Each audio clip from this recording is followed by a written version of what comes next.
بسم اللہ الرحمن الرحیم الحمدللہ کفا وسلام علی عبادہ الذین اصطفى اما بعد فاعوذ باللہ من الشیطان الرجیم بسم اللہ الرحمن الرحیم والضحى واللیل اذا سجى ما ودعك ربك وما قلى وللآخرة خیر لك من الأولى ولسوف يعطيك ربك فترضى ألم يجدك يتيما فآوى ووجدك ضالا فهدى ووجدك عائلا فأغنى فأما اليتيم فلا تقهر وأما السائل فلا تنهر وأما بنعمة ربك فحدث صدق اللہ العظیم۔ محترم بھائی، دوستو، بزرگو، ہم سب دنیا کے اندر جس کے ہم پر احسان ہوتے ہیں نا، اس کا ہم شکریہ ادا کرتے ہیں، ہم دل سے اس کو تسلیم کرتے ہیں کہ جیسے ہمارے ماں باپ ہیں کہ نہ، ہمارے ماں باپ کے ہم پہ بہت احسان ہیں، ہمارے بڑوں کے ہم پر بڑے احسان ہیں، فلاں رشتہ دار کے مجھ پہ احسان ہیں، فلاں دوست کے احسان ہیں۔ اور جس کا ہم پر احسان ہوتا ہے نا، آدمی کو دل میں اس سے محبت ہوتی ہے کہ یار نہیں، انہوں نے میرا یہ کام کیا، انہوں نے مجھ پہ یہ احسان کیا۔ تو یہ بات ہم سب اچھی طرح سمجھ لیں کہ ہم پر سب سے زیادہ جس کسی کے اگر احسان ہیں تو وہ اللہ اور اس کے رسول صلی اللہ علیہ وسلم کے ہیں، کہ سب سے پہلے تو اللہ ہی کے احسان ہیں۔ اللہ نے انسان بنا دیا، اشرف المخلوقات بنایا، ایمان جیسی دولت دی، جسم دیا، تندرستی دی، صحیح سلامتی عطا فرمائی، یا جو بھی نعمتیں، جو کچھ آج میرے اور آپ کے پاس ہے، وہ سب اللہ کا دیا ہوا ہے، اس میں کسی کا کوئی دخل نہیں ہے۔ پھر اللہ کے رسول صلی اللہ علیہ وسلم، اتنے زیادہ احسانات ہیں مجھ پر، آپ پر، ساری امت پر، کہ بس اس کا کوئی شمار نہیں ہو سکتا۔ اب چونکہ احسانات ہیں اللہ کے رسول صلی اللہ علیہ وسلم کے، اور اللہ کے رسول صلی اللہ علیہ وسلم سے گویا محبت کرنا، یہ ایک ہمارا فطری تقاضا ہے، ایمانی تقاضا ہے۔ اب احسان ہے تو محبت بھی ہے، اور جہاں محبت ہوتی ہے اور جس کسی سے آدمی کا تعلق ہوتا ہے، تو پھر آدمی اس کے بارے میں اور اس کے خلاف یا اس کے گستاخی میں یا اس کی برائی میں کوئی الفاظ سننا پسند نہیں کرتا۔ بہت سے ایک موقع ہوتے ہیں دنیا میں، یہ ابھی کا نہیں ہے، یہ کوئی نیا نہیں ہے، یہ رسول اللہ صلی اللہ علیہ وسلم نے جب نبوت کا اعلان کیا تھا، اس کے بعد قریش مکہ نے بھی، کفار مکہ نے، مشرکین مکہ نے، مکے میں بھی رسول اللہ صلی اللہ علیہ وسلم پر بے شمار گستاخیاں کی، الزام لگائے، الگ الگ قسم کی باتیں بنائی۔ مدینے پہنچے تو وہاں بھی یہ سب ہوتا رہا۔ اب یہ تو ایک مدعا ہے جو ابھی ہوا، شاید آگے بھی ہو سکتا ہے، لیکن ہمارے سامنے یہ بات ہو کہ میرا اور آپ کا اس پر کیا رد عمل ہونا چاہیے، کیونکہ ہمیں کوئی بھی کام اپنی مرضی سے تو کرنا نہیں ہے، ہمیں تو ہر کام ایسے ہی کرنا ہے جیسے ہمیں ہمارے نبی رسول اللہ صلی اللہ علیہ وسلم نے بتایا۔ تو سب سے پہلے تو ہم سب ایک بات اچھی طرح جان لیں، ہمارے اپنے دلوں میں اللہ اور اس کے رسول صلی اللہ علیہ وسلم کی محبت ہونی چاہیے۔ کتنی ہونی چاہیے، اس کا بھی ماپ اور اس کا بھی معیار ہمیں ہمارے نبی صلی اللہ علیہ وسلم نے بتایا کہ کتنی ہونی چاہیے۔ رسول اللہ صلی اللہ علیہ وسلم تشریف فرما ہے، حضرت عمر رضی اللہ تعالیٰ عنہ بھی وہاں موجود ہیں، تو حضرت عمر رضی اللہ عنہ کہنے لگے، یا رسول اللہ صلی اللہ علیہ وسلم، آپ مجھے اپنی مال سے، اپنی جائیداد سے، گھر والوں سے سب سے زیادہ محبوب ہو، بس میری جان زیادہ محبوب ہے، میری جان سے زیادہ آپ محبوب نہیں ہو، باقی ہر چیز سے زیادہ مجھے آپ سے محبت ہے۔ تو رسول اللہ صلی اللہ علیہ وسلم نے فرمایا، کوئی آدمی اس وقت تک کامل اور مکمل مومن نہیں ہو سکتا جب تک کہ اس کو میری محبت اپنی جان سے بھی زیادہ نہ ہو۔ تو اس پر حضرت عمر نے تھوڑی دیر کے بعد کہا، ہاں یا رسول اللہ صلی اللہ علیہ وسلم، اب میری جان سے بھی زیادہ آپ مجھے محبوب ہیں۔ تو اللہ کے نبی نے کہا، عمر، اب یہ بات آئی، یعنی اب تمہارے اندر یہ سمجھ آئی، یا پھر یہ کہ اب تم مومن ہوئے۔ تو اس سے ہمیں یہ پتہ چلتا ہے کہ ہمارے اور آپ کے اندر بھی اللہ کے رسول صلی اللہ علیہ وسلم کی محبت کتنی ہونی چاہیے۔ اچھا، پھر یہ محبت ہے کہ نہیں ہے، اس کا معیار کیا ہے؟ ایک تو ہوتا ہے میں بھی لفظوں میں دعویٰ کر لوں، نانا مجھے میرے نبی سے جان سے زیادہ محبت ہے، یا میں بھی دعوے کر لوں، ٹھیک ہے، اندر کے حال اللہ جانتا ہے، ہم سب تو ظاہر کے مکلف ہیں، لیکن اس کی کچھ نشانیاں بتائی، اس کی کچھ نشانیاں بتائی کہ محبت ہوتی کیا ہے، جس کو کامل محبت کہتے ہیں، جو حضرات صحابہ کرام رضی اللہ عنہ اجمعین نے کر کے دکھائی کہ محبت جہاں ہوگی تو اس کا لازمی نتیجہ اطاعت ہوگا سب سے پہلے، کہ فرما برداری. اتنی فرما برداری تھی حضرات صحابہ کرام میں اللہ رسول اللہ کے نبی صلی اللہ علیہ وسلم کے بارے میں اور اللہ کے حکموں کے بارے میں، کہ اس کے سامنے انہوں نے دنیا کے اندر جس کو سب سے بڑا مقام دیا جاتا ہے، یعنی ماں باپ کو، وہاں بھی انہوں نے توجہ نہیں کی کہ ایمان کی محبت، اللہ کی محبت، اس کے رسول صلی اللہ علیہ وسلم کی محبت. کہ وہ ابو سعید خدری رضی اللہ عنہ، ان کی اماں نے کہا بیٹا تو مسلمان ہو گیا، دیکھ تو محمد صلی اللہ علیہ وسلم کا ساتھ چھوڑ دے، ان کے ساتھ مت اٹھ بیٹھ، ان کی بات مت مان، اگر تو نے ایسا نہیں کیا میں کھانا پینا بند کر دوں گی، بھوکی پیاسی مر جاؤں گی، اور دنیا تجھے اپنی ماں کا قاتل کہے گی. کہتے ہیں نا ایموشنل بلیک میل، کتنا بھاری حملہ ہوا کہ لوگ تجھے ماں کا قاتل کہیں گے کہ کیسا بے شرم آدمی اپنی ماں کو بھوکے مار ڈالا. اور ماں نے کھانا پینا بند بھی کر دیا. لیکن یہاں مقابلہ تھا نا کہ محبت کس کی زیادہ ہے، کہاں عمل کس پہ زیادہ کیا جائے گا، کس جگہ پہ آدمی کی بات کا وزن زیادہ رکھا جائے گا، کس کو اہمیت دی جائے گی.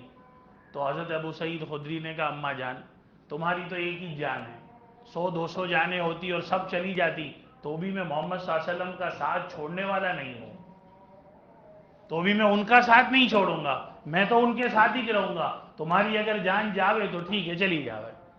جب انہوں نے یہ پختگی دیکھی تو انہوں نے کھانا پینا شروع کر دیا کہ نہ یہ تو اپنی بات میں پکا ہے. تو میں اور آپ اور ہم سب ذرا کبھی اپنے دل میں بھی جھانکیں کہ چلو ابھی یہاں اتنی بڑی قربانی دینے کی تو بات نہیں ہے، میرے نبی صلی اللہ علیہ وسلم کی محبت میرے اندر کتنی ہے. تو سب سے پہلی بات، محبت کا لازمی نتیجہ ہوگا اطاعت، ورنہ وہ محبت ادھوری ہے، کم ہے، تھوڑی ہے، وہ آدمی کو آگے پیچھے کام شاید نہ بھی آوے. ایک ہوتا ہے نا بھئی ایک آدمی کے پاس نانا میرے پاس پیسے ہیں، اور کتنے ہیں، ایک کہ میرے پاس 100 روپے ہیں تو اس کو بھی کہیں گے تیرے پاس پیسے ہیں، ایک کہ میرے پاس 1,00,000 روپے ہیں تو اس کو بھی کہیں گے اس کے پاس پیسے ہیں، ایک کہ نانا میرے پاس تو 200-500 کروڑ ہے تو اس کو بھی کہیں گے پیسے ہیں. لیکن ہر پیسے کا وزن الگ، اس کا کام الگ، اس کا استعمال الگ. تو یہی چیز ایمان، اسلام، اللہ کے رسول صلی اللہ علیہ وسلم کی محبت، یہ سب چیز میں ہے میرے اور آپ کے اندر، ضرور ہے، لیکن اس کو آگے بڑھانے کی ضرورت ہے. اور جب کبھی ایسا کوئی موقع آتا ہے نا تو یہ محبت جاگ اٹھتی ہے. ایک آدمی کو پتہ نہیں ہوتا، لیکن اس کے اندر جب کوئی ایسی بات سنتا ہے، وہ اپنے نبی صلی اللہ علیہ وسلم کی شان میں کوئی گستاخی کرے، کوئی برے الفاظ کہے، تو اس کے دل میں ایک تڑپ پیدا ہوتی ہے کہ یار اس نے ایسا کیوں کہا. یہ تڑپ اس بات کی نشانی ہے کہ اس کے دل میں اللہ کے نبی صلی اللہ علیہ وسلم کی محبت ہے، تبھی تو اس کو برا لگا نا. ورنہ تو کون ہے، کیا لگتے ہیں وہ، 1400 سال پہلے دنیا میں تشریف لائے تھے، چلے گئے، نہ میں نے ان کو دیکھا، نہ میرے اماں ابا نے دیکھا، نہ کسی اور نے، فی الحال جو دنیا میں لوگ ہیں ان میں سے کسی نے ان کو دیکھا، نہ ان کا زمانہ پایا. نہ وہ ہمارے نبی ہیں، اللہ کے رسول ہیں، آخری نبی ہیں. آدمی کتنی ساری باتیں ان کے بارے میں کہہ ڈالے گا. یہ دلیل اور نشانی ہے کہ محبت ہے. لیکن یہی محبت کی دعوے کرنے والا اور یہی اس محبت کی جو چھوٹی سی چنگاری اپنے اندر رکھ کے بیٹھا ہے، اذان سن کے مسجد میں نہیں آتا.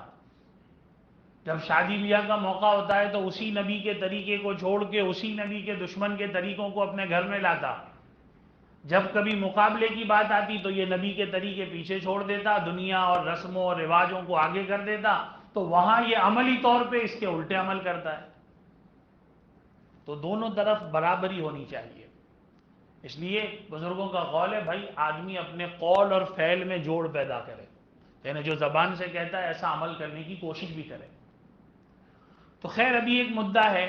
کہ کسی ملعون نے یہ برا کام کیا، کوئی نپور شرما جو بھی نام ہوگا اس کا، کوئی جندل جو بھی ہے، اللہ تبارک و تعالیٰ ان کو دیکھے گا.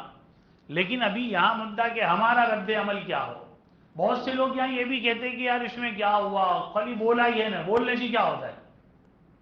بعض لوگ جو آج کل ایک معاملہ کیسا پتا ہے، ایک لبرل خیال بہت چل گیا، آزاد. دیکھو ایک بات ہمیشہ سمجھ لو اسلام خالی مسجد کی نماز، روزہ، حج، زکوٰۃ کا نام نہیں ہے۔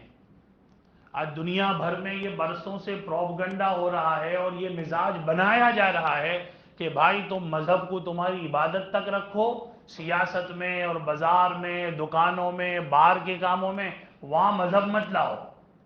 وہاں تم تمہارا دھرم مت لاؤ، وہاں دین مت لاؤ، اس کو تم تمہاری مسجد تک رکھو میں کون نہ کہتا ہے۔ اور یہ بہت بڑی غلط فہمی ہے کہ اسلام خالی ہم کو یہ نہیں کہتا کہ نماز کس طرح پڑھنے کی، نے حج کس طرح کرنے کی، نے روزے کس طرح رکھنے کے۔ اسلام ہمیں سیاست بھی سکھاتا ہے، اسلام ہمیں بازار بھی سکھاتا ہے، اسلام ہمیں کاروبار بھی سکھاتا ہے، اسلام ہمیں حکومت اور معاشرت اور معاملات سب بتاتا ہے۔ وہ تمام پوری معاشی زندگی اسلامی زندگی ہے، اور ہماری یہ چاہت ہو کہ ہر جگہ پہ اسلام کا حکم لاگو ہونا چاہیے۔ اس لیے ہم اس بات کو اچھی طرح سمجھ لیں کہ خالی اسلام اس کا نام نہیں ہے کہ آپ مسجد کر لو، اللہ اللہ کر لو، نماز پڑھ لو، زکوٰۃ دے دو، حج کر لو، روزے رکھ لو۔ خیر یہ تو خالی ایک شعبہ ہوا عبادت کا، ایک حصہ ہوا۔ معاملات، معاشرت اور آگے کے سارے کام یہ تو بھی باقی ہیں۔ تو کسی کے کہنے نہ کہنے کی بات دور کی ہے، ایک آدمی کھڑا ہے، اب اس کے پاس کوئی آ کر اس کی اماں، اس کے ابا کے بارے میں گالی دے تو گالی دینا گستاخی ہوئی، تو وہ کیا کرے گا؟ سنے گا؟ تو خالی بولا جائے نا، اس کے بولنے سے تھوڑی ہو جاتا ہے۔ ارے ایسے کیسے بول جاؤ، میری اماں کو بول جاؤ، آدمی کے ساتھ لڑنے پہ آ جاتا ہے۔ تو ماں کا احسان مجھ پہ آپ پہ کم ہے، اللہ کے رسول صلی اللہ علیہ وسلم کا احسان اس سے زیادہ ہے۔ ماں کا احسان کم ہے، اللہ اور اس کے رسول صلی اللہ علیہ وسلم کا احسان کیا ہے؟ ہم پر اس سے زیادہ ہے۔ ہمارے ابا کا احسان ہم پہ کم ہے، اللہ کے رسول صلی اللہ علیہ وسلم کے احسان ہمارے ابا کے احسان سے ہم پہ زیادہ ہے۔ اس بات کو اچھی طرح سمجھتے، دل میں تڑپ ہونی چاہیے۔ چلو میں یہاں بیٹھا کچھ نہیں کر سکتا تو کم سے کم اپنے نبی رسول اللہ صلی اللہ علیہ وسلم کی شان بیان کروں، اپنے گھر والوں کا مزاج صاف کروں، اپنے بچوں کو کبھی لے کے بیٹھوں کہ بیٹا آپ کا کیا خیال ہے ہمارے نبی صلی اللہ علیہ وسلم کے بارے میں۔ بلکہ آج کل تو اللہ معاف کرے، بس لوگ جو واٹس ایپ پہ دیکھا، جو یوٹیوب پہ دیکھا، بس اسی کو مان لیا۔ ارے بھائی کوئی واٹس ایپ قرآن ہے کیا؟ یوٹیوب پہ آیا تو کوئی وحی آئی کیا کہ یہی پکی بات ہو گئی؟ نہ ادھر کی ڈھلان، نہ کچھ، کوئی پتہ نہیں ہے۔ وہ میں واٹس ایپ پہ یہ بات دیکھ کے فلاں جگہ پہ ایسا ہے۔ آپ کو کس نے کہا بھائی؟ علماء سے آدمی ملتا نہیں ہے، ان سے جا کے روبرو پوچھتا نہیں ہے، صحیح بات کی تحقیق کرتا نہیں، جو آیا جیسے آیا اپنی مرضی سے جا۔ میں نے واٹس ایپ پہ پڑھا تو واٹس ایپ پہ آیا تو کیا ہو گیا؟ وہ میں نے یوٹیوب پہ ایک ویڈیو دیکھی جس میں وہ بھائی یوں کہتے تھے، وہ بھائی کو تو جانتا ہے کون ہے، کہاں کے ہیں، کس خیال کے، کس عقیدے کے، کس نظریے کے، کس انداز کے، اور انہوں نے کس طرح کی بات رکھی، بس کچھ نہیں۔ کیونکہ آدمی کو کیا آسانی سے مل گیا نا، بیٹھے بیٹھے یہ دو بٹن دبائے سامنے آ گیا تو کہ چلو یہی برابر۔ تو بھائی دوستو اور بزرگوں، ایک بات اچھی طرح جان لیں، ہم میں سے ہر ایک کے دل میں واقعی یہ جذبہ ہوتا ہے کہ نانا میں اپنے نبی کے لیے جان دے دوں گا، اور انشاءاللہ موقع آیا تو ہم دے دیں گے، پیچھے نہیں ہٹیں گے۔ لیکن اس سے پہلے کی جو تیاری والے عمل ہیں نا، یہ بھی ہونے چاہیے۔ اچھا، ڈرنے والا کوئی بڑا مسئلہ نہیں ہے۔ اللہ کے رسول صلی اللہ علیہ وسلم کے زمانے میں بھی جب قریش مکہ کی طرف سے کوئی ایسے برے جملے کہے جاتے تھے نا، تو رسول اللہ صلی اللہ علیہ وسلم حضرت حسان بن ثابت کو حکم دیتے تھے کہ آؤ اور ان کے رد میں، ان کی میرے ڈیفینس میں تم دوسری باتیں کہو۔ تو وہ پھر آ کر اللہ کے نبی صلی اللہ علیہ وسلم کی شان میں پھر قصیدے پڑھتے تھے، الفاظ کے اندر بڑے شاعر تھے اور جو ہے بہترین الفاظ کہا کرتے تھے۔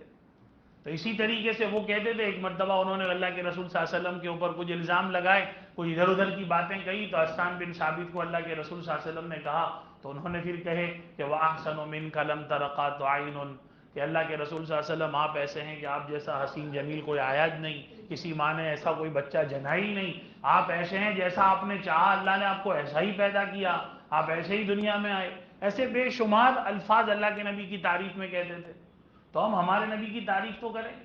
ایک اللہ والے تو یہاں تک کہتے ہیں کہ چلو تم الفاظ میں تعریف نہیں کر سکتے، اتنی ساری باتیں تم کو نہیں معلوم، تو کم سے کم کوئی ایسا تو کرے کہ کھونے میں بیٹھ کے 300 وقت درود شریف تو پڑھ لو۔ لیکن وہ ساری باتوں سے آج ہم بہت دور ہیں، وہ ساری باتوں سے آج ہم بہت دور ہو گئے۔